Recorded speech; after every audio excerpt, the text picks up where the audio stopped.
Достар, барлықтарыңызға сәлем. Көпшіліктің сұрауы бойынша бүгін Бауыржан Ақтайдың Алаш Аманаты күйін үйренетін боламыз. Бұл күйді мен өзім нота болмаған соң Домбыра деген каналдан, яғни толғана деген қарындасым да білмеймін, осы қыздан үйренген болатын слухпен. Бірақ дәл қалай ойнады, дәл солай үйреніп шықтым. Енді бүгін сіздерге үйретейін деп шештім. Бұл күйді орындау үшін біздер мына жақта фа және де си бемоль ноталарына келтіреміз.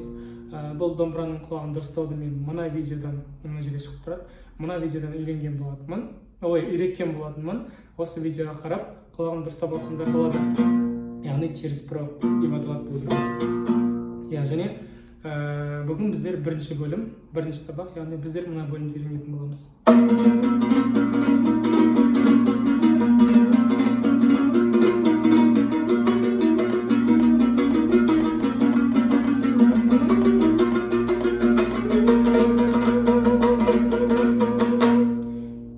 Жерге дейін үйренетін боламыз. Бастайық. Құлағын дұрыстап алғаннан кейін, тегін қойып алғаннан кейін дұрыстап, мына жақта біздер 5-ші пеннен тауып аламыз. 1, 2, 3, 4, 5 деп 5-ші неге келеміз. Мына 2-ші нүкте жоғарыдан санағанда. Бірінші саусағымызды қоямыз. Мына саусақты білмесеңіздер, егер де бас бармақ, 1, 2, 3, 4 деп саналады. Осылай ұстаймыз. 5-ші пеннен мынандай қағаз санаймыз. Бұл жерде төмен, төмен, жоғары, төмен. Төмен, төмен, жоғары, төмен. Осылай шығару керек. Қолдарыңызды бостандырып тұрған кезде. Қол деп былай тұрады. Сосын былай болады. Одан кейін біздер 5-тен кейін 7-ні ойнаймыз. Дәл осылай. Одан кейін 8-ді ойнаймыз. Одан кейін 10-ды ойнаймыз. 5-ші перне, 7, 8, 10. Одан кейін қайтадан 8-ді ойнаймыз. Саусақтарға мән беріңіздер, мен қойған. Мына бірінші саусақ, дәл солмен жылжып кетті. Одан кейін екінші саусақ, сосын төртінші саусақты қойдым. Бас бармақ осылай жүріп отырады, бірге жүріп отырады бас бармақ. 5, 7, 8, 10, 8.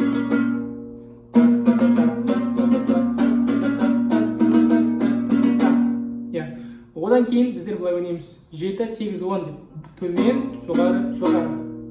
7, 8, 10. Төмен, жоғары, жоғары.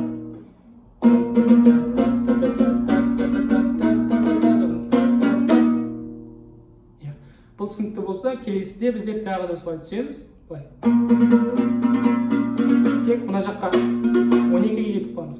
5-ші, 7, 8, 12-ге барамыз. Сосын 10-ды ойнаймыз.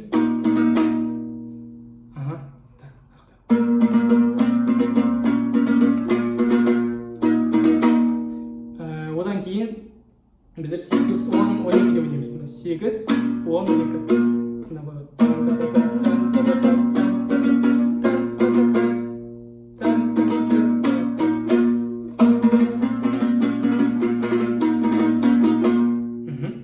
Дұрыс.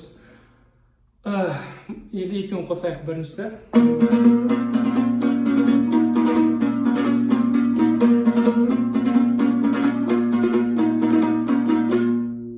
Одан кейін 4-ші саусақпен біз 13-ші пернеге түсеміз.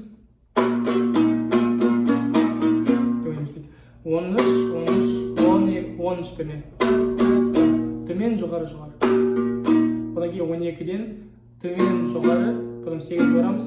Одан кейін 10, 7 дейміз. То есть 13, 10, 12, 8,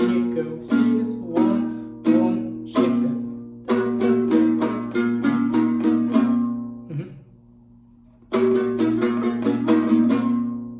Одан кейін 8, 10, 12 дейміз. То есть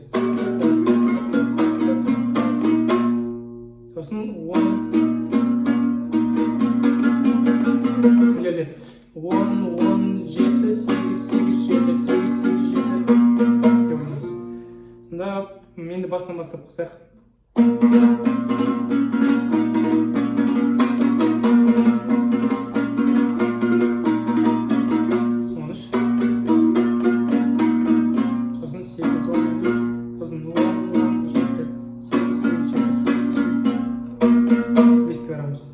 Одан кейін қайтадан 13-ке барамыз. Біз 13 бүйтіп ойнаймыз. 13, 10. Сосын бірінші саусақпен 12-ге өтеміз. Төмен, жоғары, жоғары. Бұл жерде қағыстар төмен, жоғары, жоғары. Төмен, жоғары, жоғары. Сосын 12. Төмен, жоғары, жоғары. Тағы көрсем. 13, 10. Сосын тағы да бір етеміз. Тағы 12. Сонда 13, 10.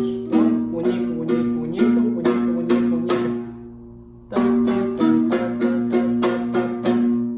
Одан кейін 12, 13, 15 деп түсеміз. Сонда 12,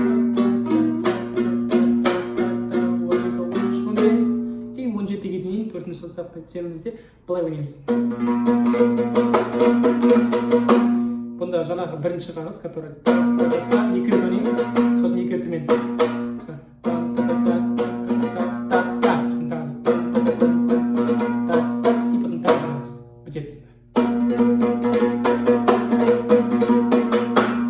Енді барлығын бастан бастап бір ойнап шығайық.